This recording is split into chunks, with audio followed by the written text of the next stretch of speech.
안녕하세요. 저는 평범한 하루하루를 살아가고 있는 40대 중반의 여자입니다. 나이가 젊었을 때는 매일 새로운 일이 있었으면 좋겠다는 바람을 가지면서 살았던 것 같아요.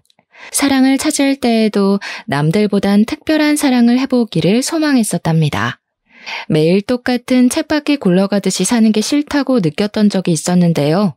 제 인생에서 한 차례 큰 폭풍이 지나간 지금은 예전과 같은 평범한 일상으로 돌아오게 되어 감사한 마음으로 살고 있어요. 그 당시에는 너무 힘들었지만 이렇게 터놓고 이야기할 수 있게 되었다는 건 제 마음이 많이 여유로워져서인 것 같아요. 저의 이야기를 한번 들어봐 주시겠어요? 저는 40살이 될 때까지 자유롭게 살아왔어요. 어릴 때부터 꾸미는 데에 관심이 많아서 진로를 일찍 뷰티 쪽으로 생각하게 되었답니다. 그래서 대학 진학을 하지 않고 고등학교를 졸업하고 바로 뷰티 학원을 등록하게 되었죠. 그렇게 20대 초반에 네일숍을 시작해서 지금까지 해오고 있어요. 적성에 잘 맞아서 그런지 사업은 점점 번창했고 지금은 3개의 숍을 운영하고 있죠. 사람들 각자 자기에게 맞는 일을 해야 한다고 생각하기에 대학에 가지 않은 것을 후회하지는 않고 살아왔어요. 저는 어릴 때부터 제 생활비는 스스로 벌 수 있어서 자립도 일찍 하게 되었고 그 덕에 혼자 여행도 많이 다니고 하고 싶은 일은 해보고 살아올 수 있었거든요. 연애도 꾸준히 해왔지만 40대에 딱 들어서자 거짓말처럼 남자를 만날 기회가 없어지더라고요. 친구들은 이미 아이 키우고 있고 주변에 괜찮은 남자는 찾을 수 없으니까 조급한 마음이 들기 시작했어요. 결혼을 하고 싶다는 생각이 그리 많지는 않았는데 주변에서도 슬슬 걱정을 하기 시작해서 결혼 정보 업체에 가입을 하게 되었죠. 몇 번 주선해주는 분들을 만나봤지만 제 마음에 들지는 않더라고요. 이럴 바엔 살던 대로 혼자 편하게 살자는 생각이 점점 커져갔고 마지막이란 생각으로 소개팅을 나가게 되었죠. 거기에서 지금의 남편을 만났답니다. 저보다 1살이 많았는데 풍기는 분위기가 학구적이라 그런지 나이보다 어려 보이더라고요. 술도 별로 좋아하지 않고 담배도 하지 않는 점이 가장 마음에 들었네요. 중소기업에 다니고 있다는데 연봉은 나이에 비해 솔직히 많이 모자랐지만 제가 사업을 하니까 금전 문제는 저에게 크게 중요하지 않았어요. 어리숙한 모습이었지만 우리나라에서 가장 명문대인 S대를 나왔더라고요. 자신과 반대인 사람이 끌리는 법이라고 제가 공부 쪽엔 재능이 없어서 남편에게 호감이 크게 느껴지기 시작했답니다. 그 후로 제가 더 적극적으로 나서서 데이트를 시작하게 되었어요. 제가 가만히 있으면 남편은 연락도 안 하고 아무것도 안 할 것 같더라고요. 그렇게 6개월의 짧은 연애를 했고 서로 나이도 있으니 결혼까지 빠르게 이어지게 되었답니다. 시댁은 그럭저럭 여유가 있는 평범한 집안이었는데 살고 있는 아파트가 자가라는 것만 알고 사실 자세한 건 알지 못했어요. 남편이 말수가 진짜 적어서 물어봐도 대답도 시원하게 안 해줬고요. 시부는 회사를 다니다 이미 오래전에 퇴직하고 노인대학에서 강의를 종종 하신다는데 남편과 같은 명문대를 나왔더라고요.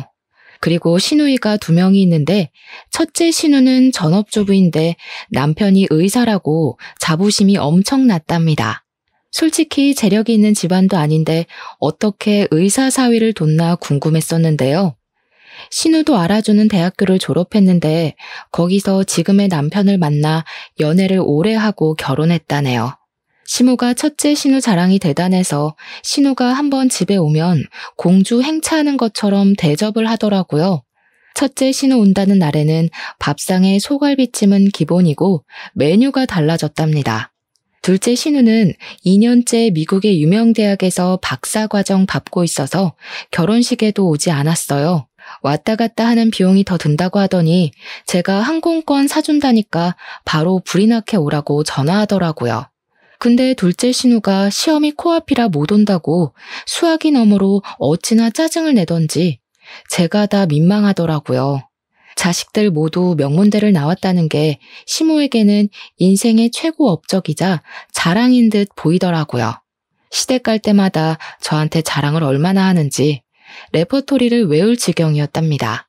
너 남편이 어렸을 때부터 영재 소리를 들었다. 고등학교 때는 주변 엄마들이 어떻게 공부시키는데 맨날 1등이냐고 물어봐서 밖에 나가는 게 힘들었어. 아유, 엄마들마다 돌아가면서 과일 사다 주고 케이크 사다 주고 얼마나 귀찮았는지. 셋 다 좋은 대학 나온 건 부모님 머리를 물려받아서 그런가 봐요. 아버님도 좋은 대학 나오시고 어머님도 같은 대학 나오셨어요? 넌 뭘 그렇게 꼬치꼬치 하려고 그러니? 근데 너는 내가 이런 얘기해도 아무렇지도 않니? 애가 자존심도 없나? 요즘 세상에 고졸이 뭐니? 내가 남사스러워서 어디 말도 못한다. 너 학창시절에 뭐 날라리 그런 거였니? 우리 아들이 공부만 하다 보니까 참한 여자 보는 눈이 부족했지. 갑자기 시모가 제 학력을 갖고 저런 말을 하니 벙찌더라고요. 이런 말을 들은 게 결혼한 지 2주도 안 지났을 때였답니다. 그리고 그때부터 당연하다는 듯이 제 학력을 가지고 깎아내리기 시작하더라고요. 시모는 전화나 메시지를 자주 보내는 편이었어요. 저는 일하느라 정신이 없는데 전화 한 번 안 받으면 난리가 나서 점점 스트레스가 되더라고요. 시댁으로 오라는 소리는 어찌나 자주 하는지, 특히 첫째 신우가 집에 오는 날이면 저와 남편도 무조건 가야 했어요. 제가 일이 있거나 약속이 있어도 무조건 신우 스케줄에 맞춰야 하는 거였죠. 우리 남편이 실력이 좋아서 예약이 너무 밀리는 거야. 이럴 거면 그냥 개원해서 크게 하는 게 맞는 것 같지? 친구들도 자꾸 우리 남편 병원 예약 좀 해달라고 하고 피곤해 죽겠어. 다 네가 잘난 덕에 피곤한 건데 어쩌겠어. 우리 딸은 얼굴도 이뻐 공부도 잘해. 남편감도 대단한 의사로 데려오고 어디 빠지는 데가 없어. 세훈이 됐는데 민망하게 왜 그래? 어릴 때 공부해야 될 때는 공부를 해야 되고 결혼할 땐 결혼을 해야 되고 사람은 때를 잘 맞춰 사는 게 좋은 것 같아. 세훈이는 좀 타이밍이 안 맞았네요. 공부는 너무 빨리 놓고 결혼은 너무 늦게 했네. 그래서 우리 오빠를 만났나? 아가씨, 요즘 들어 볼 때마다 학력 얘기하는데 좀 불편하네요. 나 공부 못하지 않았어요. 하고 싶은 일이 있어서 빨리 시작한 거지 대학 못 간 게 아니에요. 말 좀 가려서 해요. 어머, 언니 대학 못 간 거 콤플렉스 있어요? 꼭 그런 사람들이 못 간 게 아니라 안 갔다고 하더라고. 신우는 얄밉게 웃으면서 자리를 뜨더라고요. 저는 은근히 무시하는 시댁 식구들의 태도에 점점 화가 쌓이기 시작했어요. 제가 이룬 커리어가 왜 시댁에만 오면 고졸이라고 후려쳐져야 하는지 이해를 못하겠더라고요. 저는 시부와 멍하게 텔레비전을 보고 있는 남편을 끌고 베란다로 가서 문을 닫았죠. 당신 어머니랑 아가씨 하는 얘기 다 들었지? 내가 그렇게 무시를 당하고 있으면 와서 한 소리 해야지. 어쩜 그렇게 가만히 있어? 왜 또 가만히 있는 사람 시비야? 너 고졸 맞잖아. 아니라고 하면 뭐 달라져? 솔직히 전문대도 아니고 고졸은 쪽팔린 거야. 그냥 가만히 있어. 남편이 거실로 가버리려길래 얼른 손목을 잡았는데 차갑게 뿌리치고 들어가 버리더라고요. 어이가 없어서 그 길로 바로 집에 가버리려고 가방을 들고 밖으로 나와버렸답니다. 남편은 저를 휙 보고는 무시하고 따라오지도 않더라고요. 저는 서러움에 눈물이 나려는 걸 꾹 참고 아파트 현관을 나왔죠.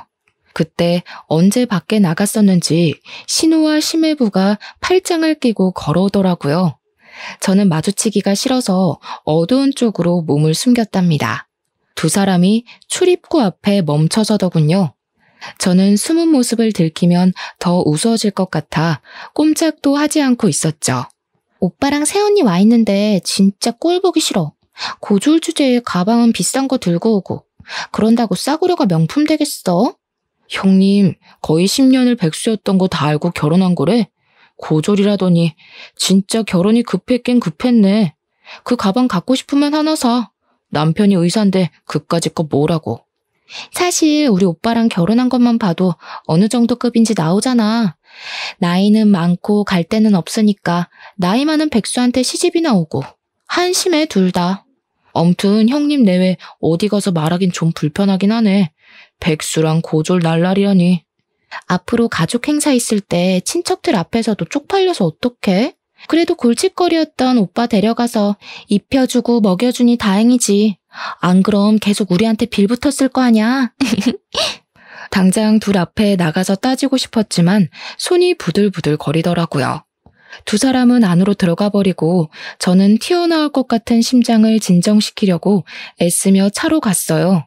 남편이 10년 동안 백수였다는 사실을 전혀 몰랐던 터라 큰 충격을 받았습니다.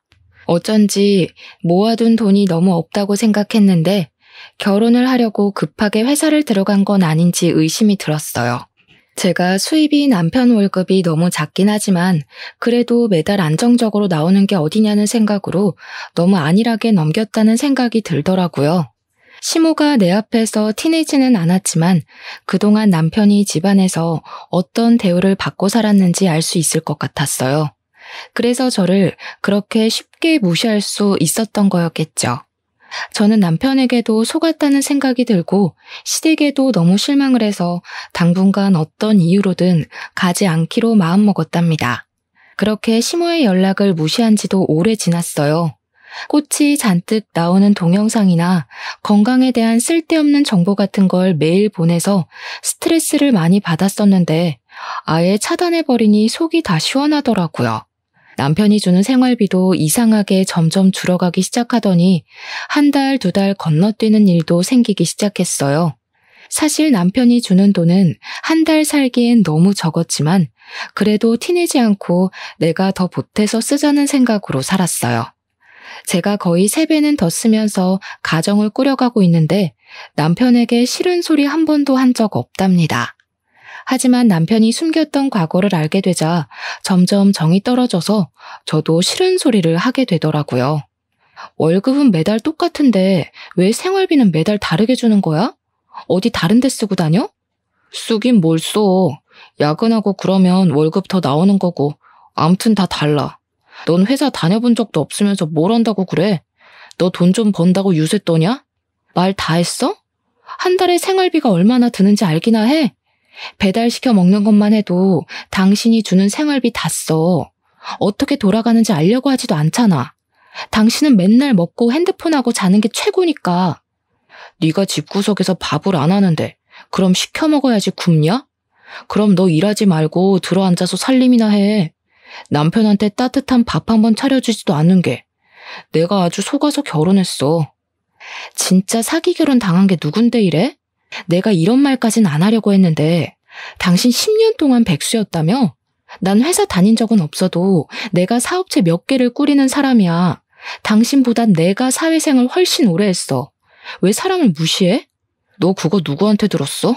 엄마야? 아씨야. 10년 아니야. 9년이었어. 그래, 너 잘났다. 대학 안 다니고 사회생활에서 얼마나 굴러먹었는지 모르겠지만 돈만 잘 벌면 다냐? 결혼 전엔 화도 잘 못 내고 심성이 고운 줄 알았지만 남편은 누구보다도 다혈질에 콤플렉스로 가득 찬 사람이었답니다. 자그마한 일에도 크게 화를 내고 과민하게 반응하는 게 예사였어요. 대화를 시작하면 거의 큰 소리를 치며 마무리가 되었기 때문에 우리는 서로 거리를 두며 대면대면하게 지내기 시작했죠. 저는 마음이 심란할수록 일에 더 열중했어요. 고용한 직원 수도 만만치 않았기 때문에 하루에 한 번씩 숍들을 돌아다니며 관리하다 보면 어느새 밤이 되어 있는 때가 많았답니다. 어느 날 시모가 계속 전화를 해대더라고요. 일을 하다가 핸드폰을 보니 세상에 10통이 넘게 부재중 전화가 찍혀있는 게 아니겠어요? 그리고 바로 전화가 울리기 시작했고 저는 받을까 말까 고민하다가 결국 받고 말았답니다. 시모는 지금 당장 집 앞으로 자기 좀 데리러 오라는 말을 하더니 전화를 끊어버렸어요. 시모 목소리도 안 좋은 것 같아 어디가 아픈가 싶어서 차를 끌고 갔는데 아파트 출입구 앞에 시모가 서 있더라고요. 제 차를 보자마자 얼른 조수석에 타더라고요. 전화를 그렇게 해도 안 받고 집에 코빼기도 안 비치더니 결국 오긴 왔네. 저 역 사거리에 백화점으로 좀 가. 저를 보자마자 째려보면서 말하는데 기분이 팍 상하더라고요. 제가 운전하지 않고 가만히 쳐다보고 있으니 출발하라며 삑 소리를 지르는 게 아니겠어요? 시모와 저는 백화점으로 들어갔어요. 도대체 뭘 하려는 건지 여우 같은 시모의 속을 알 수가 없어서 일단 지켜보기로 했답니다. 너는 시어머니 생일이 다 돼가는데 연락 한 번 없어? 시아버지 생신 때는 그렇게 잘 모시더니 지금 사람 차별하니? 살가운 며느리는 바라지도 않는다. 적어도 최소한의 도리는 해야 할 거 아니야. 어머니, 그럼 지금 일하는 사람 빨리 오라고 한 게 생일 선물 받아내려고 이러신 거예요? 그리고 저 어머니한테 아직 안 풀렸어요. 그렇게 저 무시하시면서 제 돈은 쓰고 싶으세요? 얘가 말하는 꼬락서니 좀 봐. 아직 안 풀려? 니까짓 게 뭔데? 내가 너 고졸이라고 그거 한마디 했다고 지금 시어머니한테 이렇게 모렴치하게 대하는 거니? 네가 이럴수록 사람들이 너 무식하다고 흉보는 거야. 알았니? 어머니, 저한테 무식하다고 그런 말 좀 그만하세요. 그러는 어머니는 대학 나오셨어요? 고등학교는 나오셨어요? 야, 너 사람 많은 데서 자꾸 큰 소리 나게 할래? 나는 자식 3명을 다 명문대 보낸 사람이야. 네가 자식 낳아서 S대 한번 보내봐. 그럼 내가 너 인정해 줄게. 잔말 말고 따라와. 시모는 있는 힘을 다해 저를 째려보고는 앞장서서 걸어갔습니다. 머리 끝까지 화가 차올랐지만 일단 시모가 뭘 하려는 건지 따라가 보았어요. 시모가 들어간 곳은 명품 매장이었죠.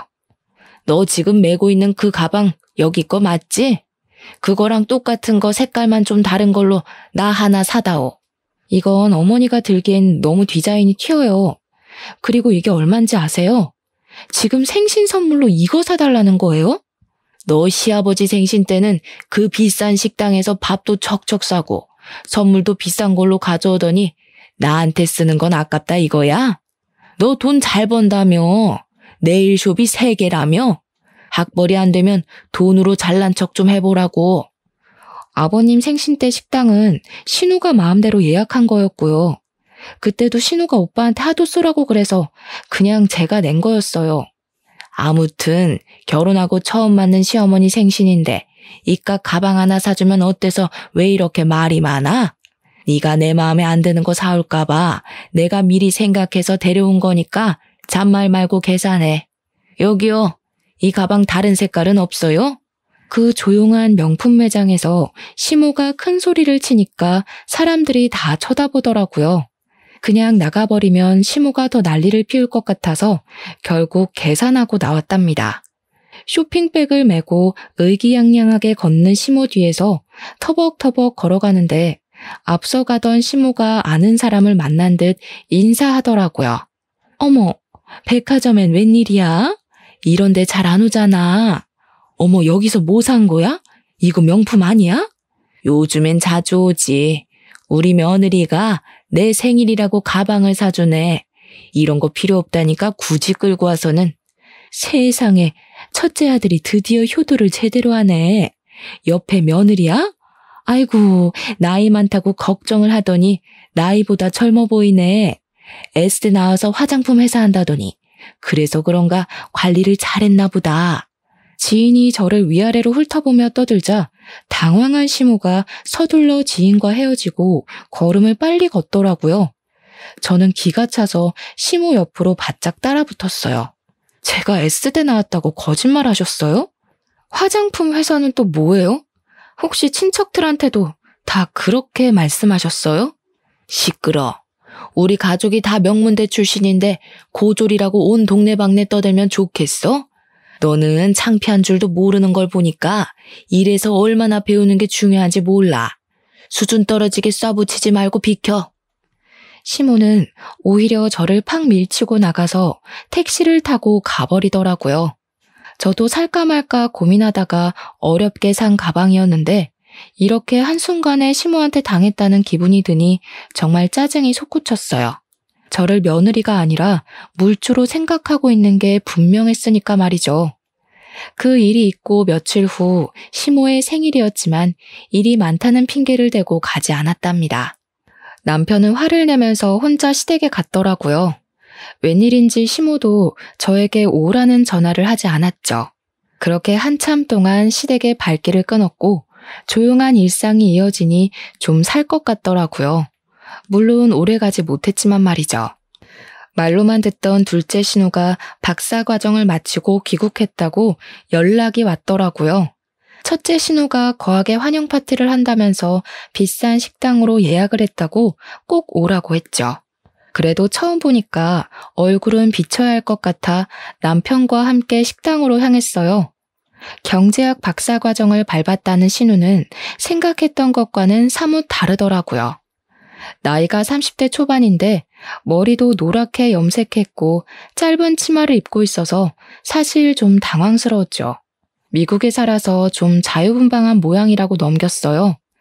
계속 핸드폰만 들여다보고 있길래 문제라도 생겼나 했는데 SNS를 그렇게 보고 있더라고요. 아, 새언니 네일숍 한다면서요? 앞으로 네일 공짜로 하겠네. 너무 좋다. 숍이 어디에 있어요? 근데 예약제라서 미리 예약을 하셔야 돼요. 그리고 직원들이 하는 거라 돈은 다 내야 돼요, 아가씨. 듣던 대로 새언니 좀 팍팍하다. 나는 그런 성격 별로던데. 근데 언니, 영어 잘해요? 뜬금없는 대답에 제가 멀거니 있으니까 첫째와 둘째 신우가 저를 보며 비웃더라고요. 그러더니 자기들끼리 영어로 대화를 하기 시작하는 게 아니겠어요.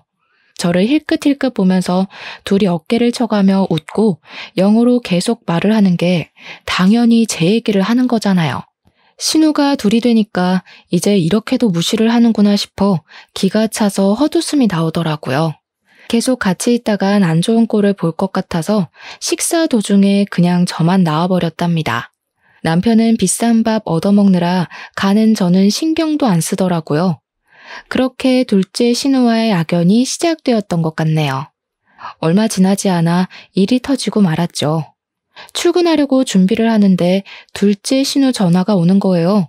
다짜고짜 급하다면서 숍 이름하고 주소를 물어보더니 끊어버리더라고요.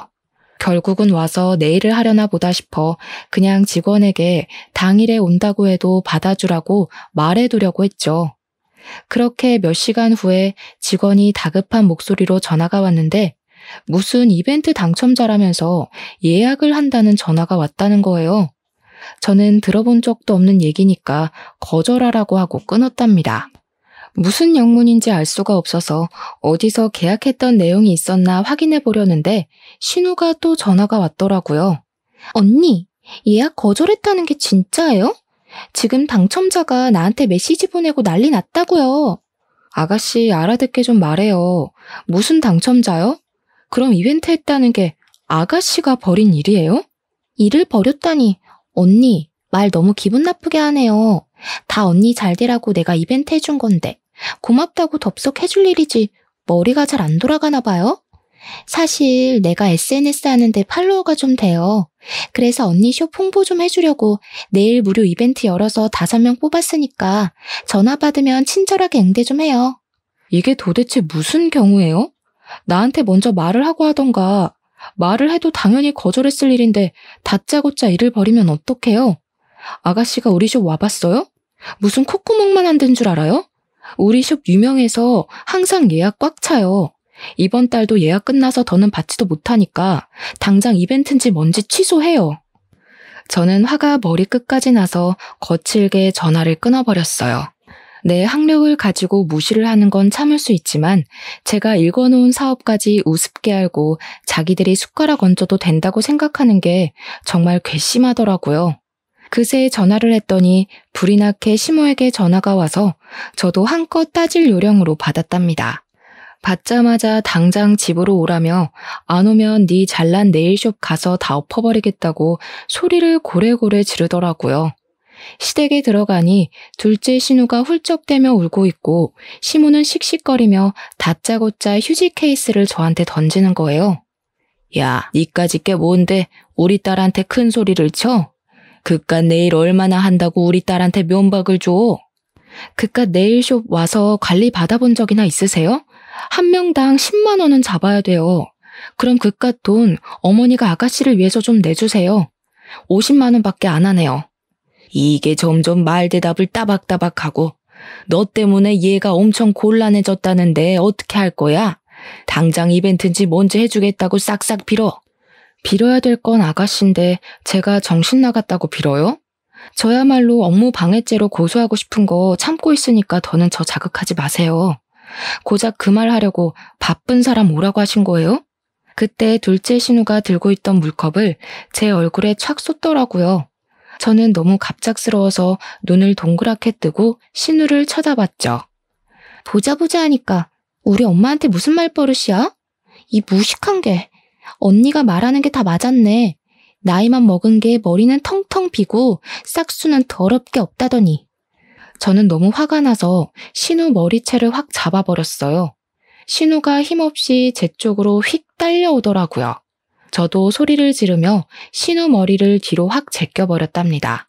그걸 본 시모가 냄비에 차가운 물을 받아와서는 저한테 뿌리는 게 아니겠어요.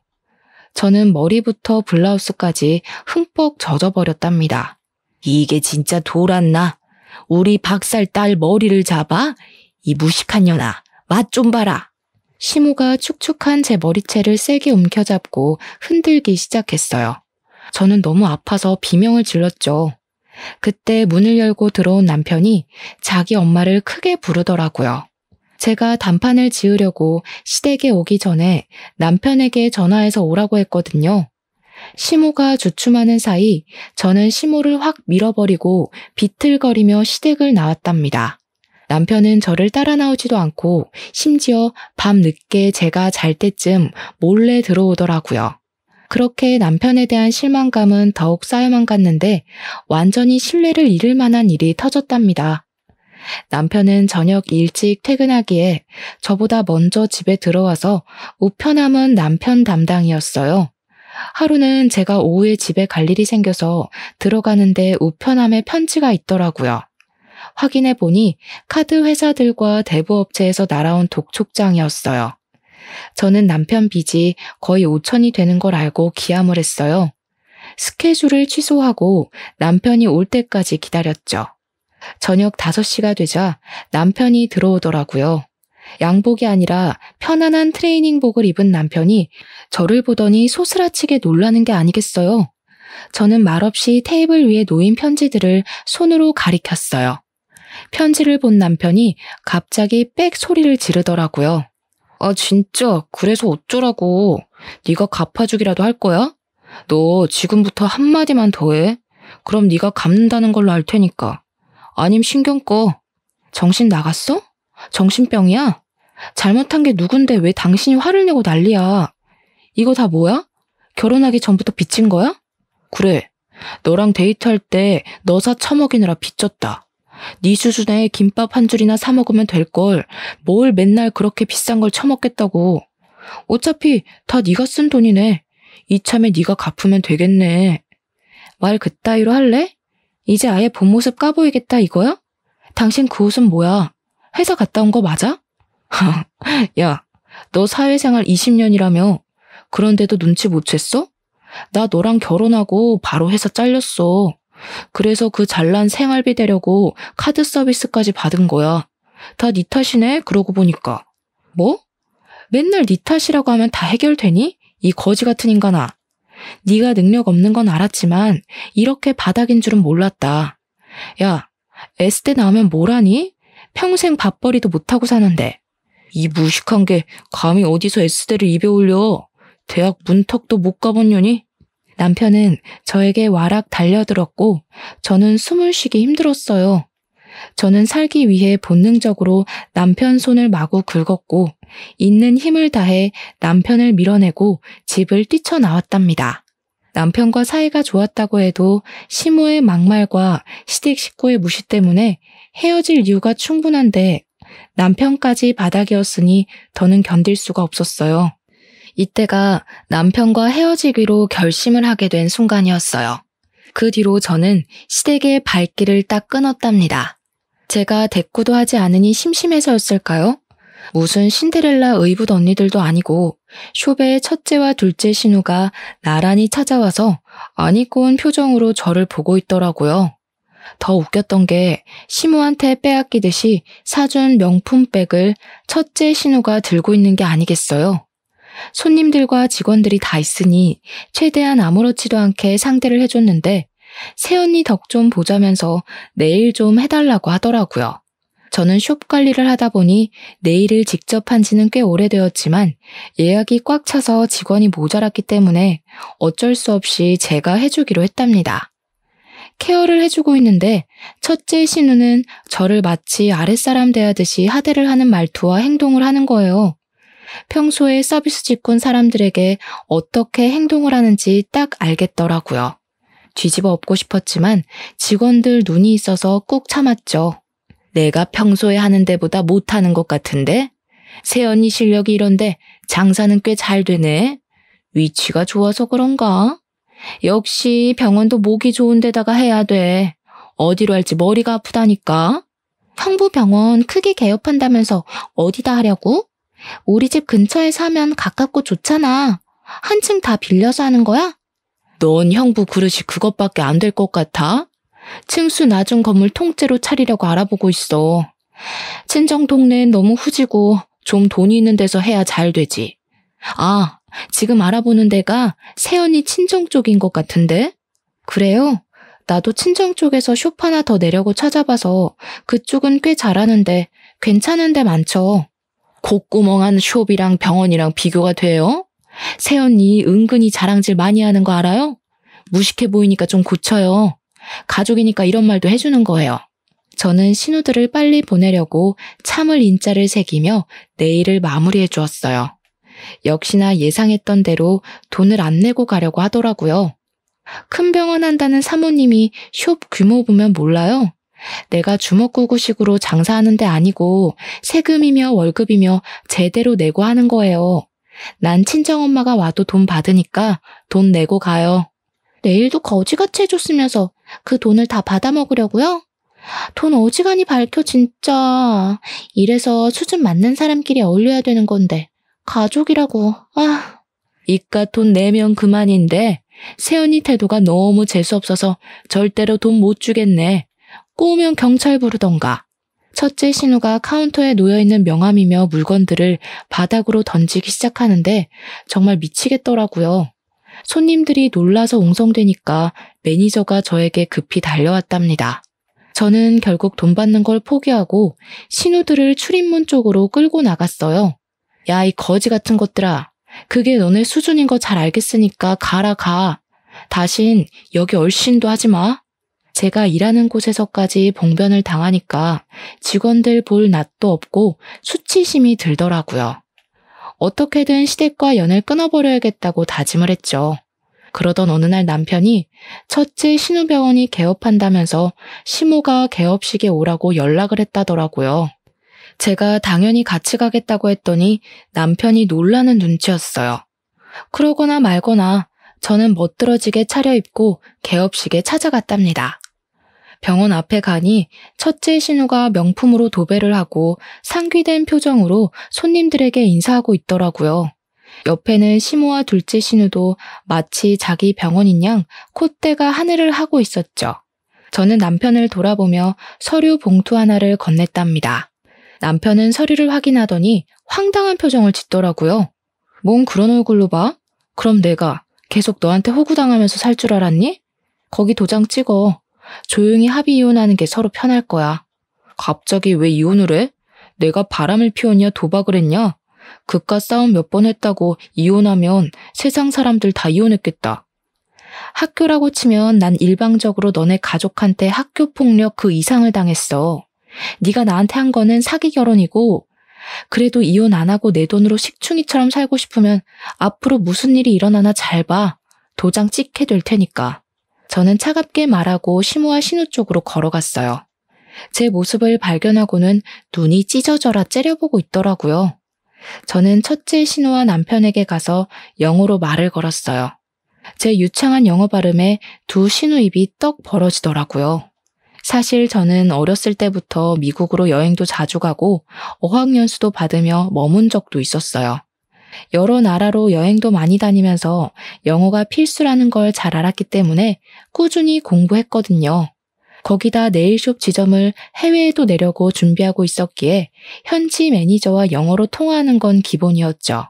놀라서 저를 보고 있던 심해부가 갑자기 어떤 남자를 향해 황급히 달려가더라고요. 남자가 제 쪽으로 성큼성큼 걸어오자 심해부도 뒤를 졸졸 쫓아왔죠. 시모가 얼굴을 확인하더니 화들짝 놀라며 인사를 했어요. 바로 제 친정 아버지였거든요. 입이 떡 벌어진 심해부와 첫째 신우가 동시에 저를 바라보더라고요. 친정아버지가 개원한 병원의 건물주였기 때문이죠. 처음에 결혼할 때 친정아버지가 작게 사업하시다가 은퇴하셨다는 이야기만 했고 건물을 갖고 있다는 사실은 당연히 꺼내지 않았어요. 그 사실을 알게 되면 시댁이 무슨 요구를 할까 알 수 없어서 숨겼는데 정말 천만다행이었죠. 우리 아이가 이혼을 한다고 하는데 그렇게 되면 서로 부딪히는 게 껄끄럽지 않겠소? 그래서 계약을 없던 일로 하자고 말하려고 왔소. 아니, 사돈, 이혼이라니 그게 무슨 말인가요? 그런 얘긴 들어보지도 못했는데. 근데 진짜 여기 건물주예요? 아니, 인테리어까지 다 끝낸 상태인데 건물주 마음대로 계약을 파기라뇨. 말도 안 되는 얘기입니다. 법적으로 대응하겠습니다. 그동안 있었던 일 우리 애한테 다 들었습니다. 남의 귀한 딸 데려다가 호구처럼 부려먹고 무시를 하다니 제정신입니까? 싹 다 고소해버리려는 거 참고 있으니까 조용하게 처리합시다. 그리고 법대로 할 거면 계약서나 다시 읽고 오시던가. 낡은 빌딩 싹 뜯어고치느라 몇 억이 들었는데 지금 무슨 개소리야. 당신이 건물주면 다야? 진짜 그 아버지 그 딸이네. 우리는 절대 못 나가니까 경찰 불러, 경찰. 저는 한심한 눈으로 제정신이 아닌 것 같은 신우를 바라보았죠. 저는 신우가 친정 근처의 빌딩을 찾고 있다는 말을 들었을 때 살짝 친정아버지 건물 얘기를 흘렸답니다. 그리고는 바로 아버지에게 찾아가서 그동안 있었던 일을 다 이야기하고 이혼하도록 도와달라고 말씀드렸죠. 평소에 냉정한 성격인 아버지가 가만히 안 두겠다며 불같이 화를 내시더라고요. 아니나 다를까 심해부가 건물을 빌리고 싶다는 부동산에 연락을 받았고 아버지는 갑인 건물주가 원할 때는 언제든지 계약 파기가 가능하다는 내용을 교묘하게 계약서에 적어두셨답니다. 그리고 시세보다 훨씬 싸게 월세를 제시하니 심해부는 제대로 확인도 하지 않고 바로 계약을 해버린 것이죠. 계약서를 확인해본 심해부의 두 손이 덜덜 떨리자 일이 심각하게 돌아가는 걸 눈치챈 첫째 신우가 시모를 뒤에서 쿡쿡 찌르더라고요. 사돈, 뭔가 오해를 하신 모양인데 가족끼리 다툼이 좀 있었던 건 맞지만 그렇게 심각한 건 아닙니다. 화를 좀 푸시고 천천히 대화를 해보는 게 어떠실까요? 예, 그동안 마음 상한 게 있었다면 내가 사과하마. 어떡하죠? 마음이 좀 상한 게 아니라 이혼 안 하면 제가 죽을 것 같은데요. 당신 그 잘난 백수 아들 돌려드릴 테니까 잘 끼고 살아보세요. 그렇게 미안하시다면 무릎 꿇어 보시던가요. 얼굴이 파래진 시모가 첫째 신우를 돌아봤는데 시모 눈을 싹 피하더라고요. 고개를 푹 숙인 시모가 덜덜 떨며 무릎을 꿇었답니다.